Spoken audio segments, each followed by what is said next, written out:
What a delight to have Sophie Reaper with me in the studio this evening. Well, developing tonight, Labour sensationally suspend an MP, filmed punching a constituent and beating him while he lay on the ground.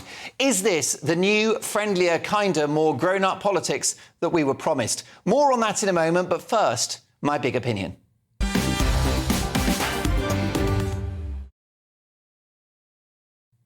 Here's a question for you. Is it the law to be left-wing now?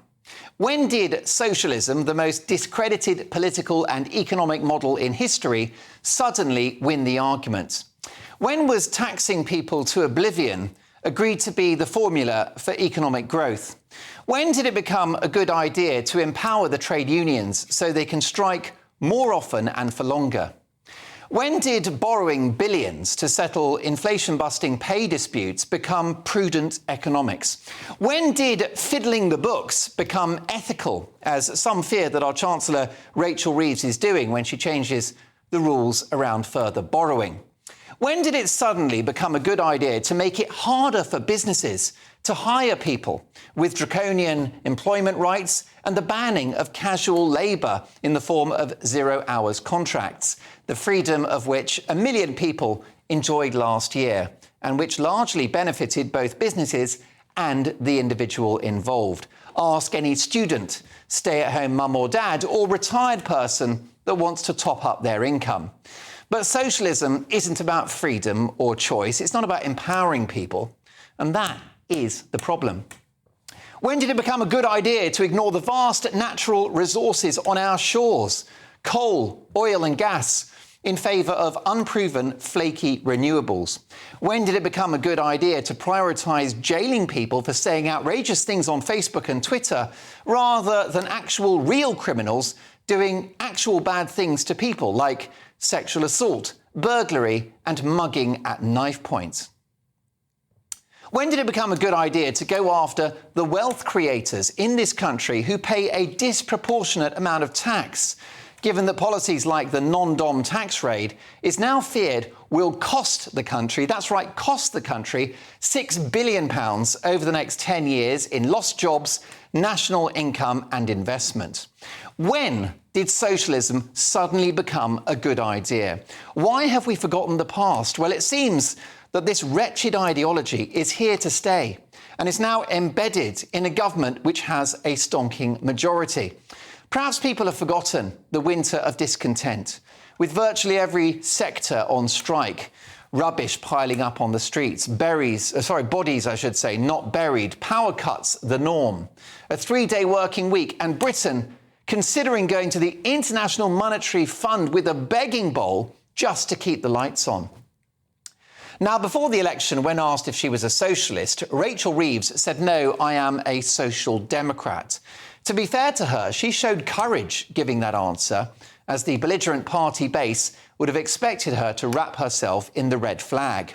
Which gives me hope that she may, as Chancellor, defend the Treasury from the worst excesses of leftist economic ideology. Although her claims to be a Bank of England economist appear to be in doubt with reports that, in fact, she just worked in the complaints department. Well, if true, she'll be able to rekindle that particular skill in the years ahead as one of the faces of this already unpopular administration. Meanwhile, when Sir Keir Starmer was asked the same question, if he was a socialist, he said, "Yes, I am," either because he felt he had to or because he is. Either is terrifying. Don't forget, it was the brave Tony Blair, who I've got to say I voted for back in the day, who banned the word socialism from the new Labour project, hence its great electoral and economic success. But Sir Keir Starmer is no Tony Blair, and his premiership, that's right, Starmer's premiership, represents the unwelcome return of socialism, the failed idea that never goes away. In fact, the Halloween budget next week will be the first socialist budget in decades, the first of many. And if that doesn't scare the kids, nothing will.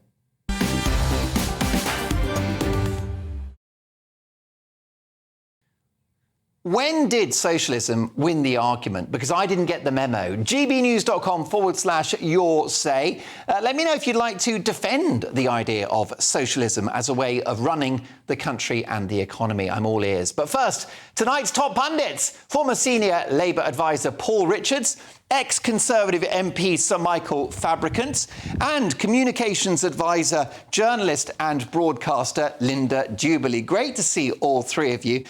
Linda, can I start with you? When did socialism win the argument? Well, I don't know that it has won the argument. It will on Wednesday, won't it? Well, actually, we don't know, but we suspect it will be a truly disastrous situation for lots of people in the private sector. We've heard it described today as a public sector budget by a public sector government. Now, that really fills me with terror because it's the high net worth individuals that are said to be leaving. And I was looking at some figures today from the Henley consultancy, which advises people on residency and citizenship, those people who have the ability to move their money and move themselves. There are said to be 9,500 leaving Britain now. But what I really worry about as well are all those people that have start-up operations, that have SMEs. I mean, until COVID, I had my own magazine, which is like having a small business. Well, it is having a small business. And actually, you go to bed at night and you're worried about your margins, you're worried about can you make payroll, you're worried about can you expand, you're worried about should you expand and try and stretch to do this, or should you try and save your money for a rainy day. Wealth creators are enormously important to this country. I really admire them. And what we are doing now, I fear, what may happen on Wednesday, is that we will stultify that ambition, that aspiration, and that will have a truly disastrous effect on this country because I accept the public sector is important. You need a healthy, resilient public sector. But you can't have it without a thriving private sector. And the problem is, in this cabinet, I simply don't think we have people with any kind of business experience. Paul Richards, I voted for New Labour. We need a Gordon Brown budget. We're getting a Jeremy Corbyn one. It's nothing like a Jeremy Corbyn budget, which, thank God, never happened. I mean, don't forget, 2 weeks ago, £60 billion worth of investment was coming into the country through the investment A lot of it negotiated by the Conservatives. Well, but people were holding back from giving us the money until we got some economic stability after the election. So that was good for business. And I think the budget will be fair. I think it will have to repair some of that damage. By the way, Tony Blair didn't ban the word socialism because, look, here's my Labour Party membership card, and it says Labour is a Democratic Socialist Party. Democratic Socialist. Who put those words there? Tony Blair. Tony Blair put that there. Well, I think if asked if he was a socialist, Tony Blair would say no. He wrote a pamphlet for the Fabian Society called Socialism. I remember it vividly. I don't think Tony Blair would call himself a socialist, and it was certainly not a catchword of the New Labour project. What do you think about this? It's great to see you, Sir Michael. Your view on this forthcoming budget, is it the resurgence of socialism, the terrible idea that never dies? Well, it's certainly terrifying. I mean, it's remarkable. I thought when Tony Blair got in 97, we'd seen the death of socialism. The argument had been won. But that isn't the case. Because New Labour was a social democratic model, wasn't it? Well, yes. In fact, you know, they always say that the anagram of Tony Blair is Tory Plan B. Well, that's exactly it. And was it the first 2 years of the first Labour administration they kept the Tory spending plans in place? Yes, indeed. And they carried on in that tradition. Let's be in no doubt. High rate of tax, 40%? For the duration of the... I can't remember. Yeah, I think it was. I'll go back to Paul, he's got a longer memory. At the tail end of Brown's government, I think it went up to 45, but that was a political move. But it was 40% top rate of tax under New Labour for the best part of a decade. Well, I mean, going back even further, I recall when it was 98% tax. When, for unearned income, which is, you know, those people who've actually saved and made money through private enterprise. And then when Geoffrey Howe, I'm talking about a long time ago, Geoffrey Howe came in and he slashed that down to under 40%. Everyone said, how can you do that? And you know what? He raised more money in the end because you didn't have the brain drain any longer. Yeah. And that's what we're seeing now. And the point that Linda made at the very end of what she was saying was very powerful. There's no one in the cabinet who have any business experience whatsoever.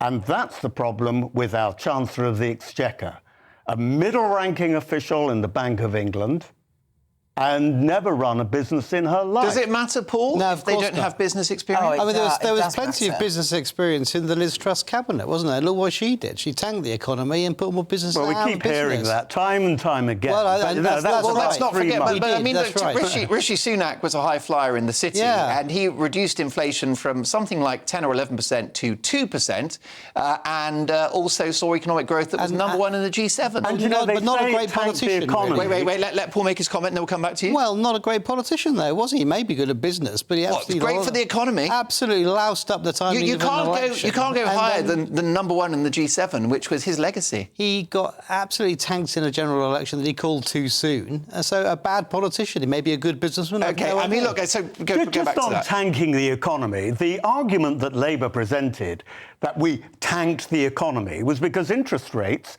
for government borrowing went up to 4%.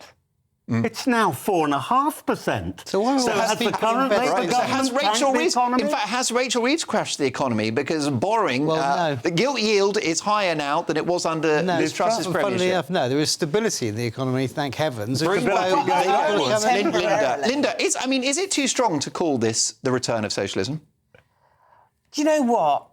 I've spent all week dwelling on what does a word mean? What does working mean? What does working class mean? Yeah, of course. What does socialism mean? Yeah. It doesn't really What is matter. a woman? All the big Labour questions. At the end of the day, is what is actually being done? That's You what made counts. the point that on Wednesday we'll know, won't we? I mean, thank heavens, all the speculation will be over on the 30th. Yeah, but speculation does matter. I've said this, I'll do it very quickly, but I've said this before. The person I'd really admire, Mohamed El Arin, the chief economist at Allianz, it's such a brilliant economist, has said that this is all very damaging, this speculation. You may say, well, it's only speculation, we need to wait till it actually happens. But sentiment is incredibly important in the market. And if you ruin confidence, you're already eroding stuff. Already damage has been done.